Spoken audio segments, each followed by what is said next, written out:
नमस्कार, मैं विनोद कुमार और आप देख रहे हैं आरएन न्यूज।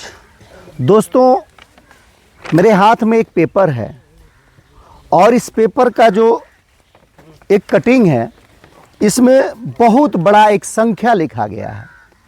मेरे पीछे देख रहे होंगे, सामने यहाँ पे भी पत्थर का काम चल रहा है, क्योंकि बगल में मैं नारायणी नदी के एकदम जस्ट किनारे बैठा हुआ हूँ।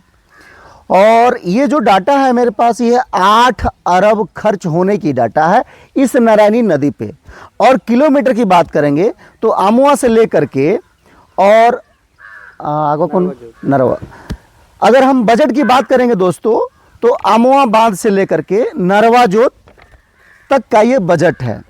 हो सकता हो कि ये कुछ आगे पीछे भी एरिया हो सकता है, लेकिन अभी प्रेजेंट टाइम में जो मेरे पास डाटा है, इसमें स्पष्ट लिखा हुआ है, एपी बांध, नरवा जोत बांध और छितौनी तटबंध पर पिछले 1 दशक में, यानी कि अगर इसकी बात करेंगे दोस्तों हम, तो नरवा जोत बांध से छितौनी तटबंध तक का ये 1 दशक का डाटा है। और ये 1 दशक का जो डाटा है, ये 8 अरब खर्च होने का डाटा है। और 8 अरब का मतलब जानते हैं कितना होता है? 8 अरब का मतलब होता है 800 करोड़। 800 करोड़ का मतलब जानते हैं दोस्तों? बड़े बड़े प्रोजेक्ट बनाए जाते हैं, नहरें बनाई जाती हैं 800 करोड़ में। नई नई नहरों की प्रोजेक्ट बन जाती है। एक छोटा नहीं, अच्छा खासा, जिसमें हजारों लोगों को रोजगार मिल जाता है, ऐसे फैक्ट्रियों का निर्माण हो जाता है। लेकिन ये नारायणी नदी है कि इसका पैसा बचता ही नहीं है सरकार के पास। अब इसमें बात करेंगे हम, तो पिछले सरकार जो योगी जी की सरकार है, योगी जी की सरकार को भी अगर राज्य में बात करेंगे तो 12 से 14 साल होने जा रहे हैं। केंद्र की बात किया जाएगा तो वो भी लंबे सरकार से सरकार चल रही है। लेकिन उत्तर प्रदेश नहीं, पूरे भारत में रोड का जाल बिछ गया है। बड़ी बड़ी पुलें बन रही हैं, चाहे यूपी हो, बिहार हो, आंध्र हो, दिल्ली, हरियाणा, पंजाब, उत्तराखंड, तमाम प्रदेश जो हैं, हिमाचल प्रदेश वगैरह, मुंबई, महाराष्ट्र वगैरह जो भी है, और तमाम पुलों का निर्माण होता है जो कम से कम हजारों करोड़, 1500 करोड़, 2000, 5000 करोड़ का निर्माण होता है। लेकिन दुर्भाग्य है कि इस नदी का अभी तक व्यवस्था अस्थायी रूप से नहीं हो पाया है। जानते हैं क्यों? केवल भ्रष्टाचार, कमीशन खोरी। और इस नदी का शिकार कौन लोग होते हैं? इस नारायणी नदी के बगल में जो लोग रहने वाले हैं, जो गरीब लोग हैं, वो शिकार होते हैं। और हर बात में मलाई कौन मारता है? अधिकारी और राजनेता मारते हैं। हो सकता हो कि अगर अभी अगर ऐसे बात करें हम, बाढ़ खंड या फिर जल मंत्री अगर आए इस क्षेत्र में और इधर के अधिकारियों को अगर पूछें कि भाई तुमने पिछले 5 सालों का बजट बताओ, तो जानते हैं इस 5 सालों का बजट क्या है इस नारायणी नदी के लिए? 5 सालों का बजट है 197.5 करोड़, यानी कि 2.5 करोड़ रुपया कम है 200 करोड़ में। अब एक बात बताइए कि पिछले 5 सालों में इस एपी बांध व नरवा जोत बांध तक का निर्माण होना था, इसका जो खर्च है वो टोटल 197.5 करोड़ है। ऐसे 197 करोड़ रुपए से अगर कुछ हिस्से को प्रमुखता से, मजबूती के साथ अगर बांध कर और पत्थर से एकदम बाकायदे सिस्टमेटिक अगर मजबूती से रखा गया होता, तो शायद ये हर साल का बजट ही खत्म हो जाता। हर साल ये लेबर लगाओ, ट्रक लाओ, ठेकेदार को टेंडर दो, ये सारी चीजें खत्म हो गई होती। लेकिन नहीं, चूंकि एक बार में खत्म कर देंगे तो ठेकेदार को 2 रुपये कमवाएंगे तो 10 रुपये हमें कमीशन मिलेगा। 10 रुपये कमीशन मिलेगा तो मंत्रालय में भी जाएगा।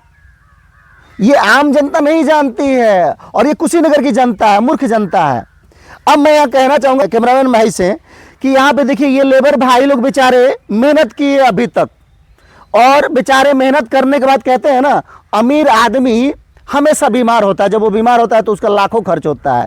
लेकिन ये जो देख रहे हैं, जो परिश्रम करने वाले लोग हैं, सभी लोग इनका बॉडी चेक करेंगे तो बहुत अच्छा होगा।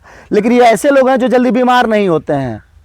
लेकिन अधिकारियों को कौन समझाए? उनकी फ्री की रोटी और एसी में बैठने की आदत जो लग गई है, और जो पैसे का लत लग गया है, वो जब तक खाएंगे नहीं, जब तक गड्डी उनके पास पहुंचेगा नहीं, तब तक उनका दर्द खत्म ही नहीं होगा। रात के समय नींद ही नहीं आएगा। वो अगले दिन सोचेंगे कि आज अगर नहीं है तो कल कहां से आएगा, इसकी व्यवस्था की जाए। तो इसी के लिए ऐसे व्यवस्था को जो है दुरुस्त नहीं किया जाता है परमानेंट के लिए, और ये आधी अधूरी काम होती है। और हर साल टेंडर होता है 10 करोड़, 20 करोड़, 50 करोड़, 100 करोड़।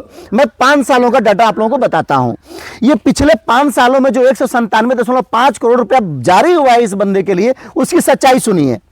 2021 में 53.25 करोड़ रुपए इस परियोजना के लिए दिया गया, लेकिन काम क्या हुआ है अभी आप लोग देख सकते हैं। ये अगर पैसा खर्चा किया गया तो 5 ही इस पर को सही से माना गया होता। अब हम 21 के बाद आएंगे 22 में, तो 22 का जो खर्चा है वो 26.34 करोड़ है। 23 में आएंगे तो 14.70 करोड़ है। अगर हम 24 की बात करेंगे तो 31.16 करोड़ है। अगर हम 2025 की बात करेंगे तो 2025 में इन 5 सालों में सबसे ज्यादा बजट आया है। और इन 5 सालों में जो 2025 का बजट है दोस्तों, वो 72.6 करोड़ है। उसके साथ साथ 2026 की अब आ जाइएगा बात करेंगे, तो 2026 की जब इसमें जोड़ा जाएगा तो 32 कुछ करोड़ 2026 का, यानी कि इस समय जो ये कार्य योजना हो रहा है, इस योजना के लिए भी 32 कुछ करोड़ जारी हो चुका है। अब हम ऐसे समझेंगे, टोटल अगर बजट की बात करेंगे 2026 का ऐड करके तो समथिंग 220 करोड़ या 22 करोड़ के आसपास होता है। क्या निर्माण हो रहा है योगी जी, माननीय उत्तर प्रदेश के मुख्यमंत्री। और मैं बात करूंगा, जब मैं कल बात किया था अधीक्षण अभियंता गोरखपुर जयप्रकाश सिंह साहब से, तो उनका जानते हैं भाषा क्या थी और बात क्या थी? उनका भाषा यह था कि अरे यार आप लोग पत्रकार हैं, आप लोग कुछ भी बोल देते हैं। अरे महाराज, आप गोरखपुर में बैठते हैं एसी में और आएंगे तो आप चुपचाप अपने अधिकारियों के साथ आएंगे और आप गांव वालों का फीडबैक नहीं लेते हैं। गांव वाले गुजारा कैसे करते हैं इस बंदे के नीचे? आपके हो सकता हो बच्चे दिल्ली में पढ़ते हो, आपका बच्चा अमेरिका में, लंदन पढ़ता हो, लेकिन इन गरीब इस क्षेत्र के गरीब जो किसान हैं उनके बच्चे प्राथमिक स्कूल, प्राइवेट नहीं सरकारी स्कूल में पढ़ते हैं। और सरकार प्राइवेट स्कूल की बात करिएगा तो वहां 200-400 फीस देके पढ़ते हैं। उसका बाप दिन रात मेहनत करता है तो वो गांव घर में पढ़ते हैं। आइए मैं पूछता हूं इन लेबरों से जो यहां मजदूरी करते हैं कि इनके बच्चे कहां पढ़ते हैं। भैया आप लोग यहां मजदूरी कर रहे हैं, आपके बच्चे कहां पढ़ते हैं, बताएंगे कुछ आप लोग? सरकारी स्कूल में। सरकारी स्कूल में? हाँ, कितना फीस है? ऐसे 400-500 टका। कितने बच्चे हैं आपके?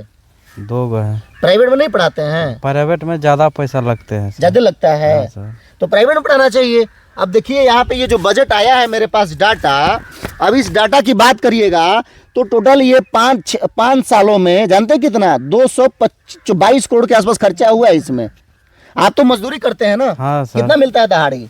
ऐसे 400-500 टका भर दिन कम मिलते हैं। 400 से 500। हाँ। क्या नाम है भाई आपका? जीतन कुमार। कहाँ से हो आप? चरगावा से। चरगावा से? चरगावा तो दूर नहीं है? नहीं। आप भी बाढ़ पीड़ित हो? हाँ। तो आप क्या, चूंकि आप बाढ़ पीड़ित हो तो आप तो इसको बहुत अच्छे से जानते हैं। हाँ। अब गोरखपुर में जो अधिकारी बैठ के भाषणबाजी कर देते हैं, हाँ। और हम जैसे पत्रकारों को कहते हैं कि आप लोग जबरदस्ती बात करते हैं, क्या गलत कहते हैं कि सही कहते हैं? नहीं भैया वो गलत कहते हैं। गलत कहते हैं ना? हाँ। वो आते हैं तो यहाँ पे कभी गांव में जाके पता करते हैं लोग? नहीं वो पता कभी नहीं करते हैं। नहीं पता करते हैं? नहीं करते हैं। शादी हो गई है आपकी? हाँ। कितने बच्चे हैं? एक है। कहाँ पढ़ता है बच्चा? अभी नहीं 5 साल का नहीं है। नहीं पढ़ता। क्या नाम है आपका? बन्नू। कितने बच्चे हैं? हमारे तो 6 बच्चे हैं। कहाँ पढ़ते हैं बच्चे? बच्चे तो सरकारी में पढ़ते हैं। सरकारी में? प्राइवेट में नहीं पढ़ते हैं? सरकारी में, प्राइवेट में पढ़ाने को हमारे पास पैसा नहीं बचता है। पैसा नहीं बचता है? 500 मजदूरी कमाते हैं। हाँ। बस दाल चावल किन के खाते हैं और बच्चे को पोसते में रह जाते हैं। तो मैं बात करूंगा अधीक्षण अभियंता जयप्रकाश सिंह साहब हो, इस विभाग के मंत्री महोदय जो बाढ़ को देखते हैं, और इसके साथ साथ एक व्यक्ति और हैं जो इस मंडल के सबसे बड़े अधिकारी हैं, उनका नाम है विकास कुमार सिंह, मुख्य अभियंता गोरखपुर हैं। अब महोदय आप दोनों लोगों से मैं पूछना चाहूंगा कि क्या ये जो मजदूरी करने वाले लोग हैं, क्या इनके परिवार का आप खर्चा चला पाएंगे? अब आप बात करेंगे कि पत्रकार कुछ भी क्वेश्चन पूछ देता है, कोई भी प्रश्न पूछ देता है। महोदय हम पागल नहीं है कि आपसे कोई भी क्वेश्चन पूछेंगे। ये जो निर्माण दिख रहा है ना आपका, ये जो निर्माण दिख रहा है, ये जगह पे तो सही है, लेकिन इस निर्माण को और इस नदी को आगे बढ़ने से रोकने के लिए भी और भी व्यवस्था होनी चाहिए। आपके पास तमाम सोर्स है, टॉप क्लास के आपके पास इंजीनियर हैं, टॉप क्लास के आप लोग अधिकारी हैं, टॉप क्लास के आपके कर्मचारी हैं, लेकिन जानते हैं समस्या क्या होती है? समस्या यहां होती है कमीशन खोरी में समस्या हो जाता है। और ये कमीशन खोरी केवल एक लेवल पर नहीं होता है, ये आपके हो सकता है मंत्रालय लेवल का बात हो। चूंकि सामने कोई सकारता नहीं है, लेकिन जब पीठ पीछे कैमरा बंद करके बात करेंगे ना, तो आपका हर व्यक्ति ये कहता है कि कमीशन सबको जाता है। और जिस दिन अगर आप चैलेंज कर देंगे और जिस दिन आप कह देंगे, मैं डाटा के साथ और वीडियो के साथ आपको प्रूफ करूंगा कि आपके वहां कमीशन कितना % कौन अधिकारी लेता है। तो इस बात को, इस निर्माण को अगर आप लोग सही से दुरुस्त नहीं कर सकते हैं तो छोड़ दो ना यार, क्या जरूरत है ये पैसा सरकार का बर्बाद करने का। और मैं माननीय मुख्यमंत्री उत्तर प्रदेश योगी आदित्यनाथ जी, मैं आपसे कहना चाहता हूं, ये खेल बंद कर दीजिए आप लोग, चूंकि हम लोग इस क्षेत्र जन्म धरती रही है, और ऐसे जगहों पे आम इंसान को वोट लेने के लिए मूर्ख मत बनाओ। आप एक योगी हैं और योगी का धर्म होता है समाज कल्याण का, और समाज कल्याण का ऐसा नहीं होता है। इस क्षेत्र में 1 लाख नहीं संख्या है। इस क्षेत्र में अगर नारायणी नदी की बात करिएगा तो इस क्षेत्र में टोटल अगर आप शुरुआत से लेकर लास्ट तक बात करेंगे तो कम से कम करोड़ों की जनसंख्या इस नदी के बगल में निवास करती है। और मैं बात करूं तमकुही राज्य विधानसभा दुधही ब्लॉक से लेकर के और ठकराहा बिहार प्रखंड तक, तो वहां कम से कम 20 से 30 लाख 40 लाख लोग इस नदी के बगल में निवास करते हैं। लेकिन आपके अधिकारियों की निकामापंथी की वजह से और आपके अधिकारियों को घूस की वजह से ये आम जनता बर्बाद होती है। इनका हजारों एकड़ जमीन बर्बाद होता है, इनके बच्चे रोड पे आ जाते हैं, इनके बच्चों को पढ़ने की व्यवस्था नहीं हो पाती है। यह सच्चाई है। अगर आप सहमत हैं तो आप इस वीडियो को इतना ज्यादा शेयर करिए ताकि उच्च अधिकारियों के साथ साथ सरकार के पास तक जाए और उसको इस बात को महसूस हो कि मैं गलत हूं या सही हूं। अगर कोई व्यक्ति गलत कहता है तो मैं चैलेंज करता हूं, डाटा मेरे पास है और इस डाटा के आधार पर मैं कहूंगा आपको भी कि आप अपना डाटा लेके आइए, मैं अपना डाटा लेके आता हूं। अगर मैं गलत हूं तो आप जो कहिएगा सो मैं मानने को तैयार हूं। धन्यवाद, नमस्कार।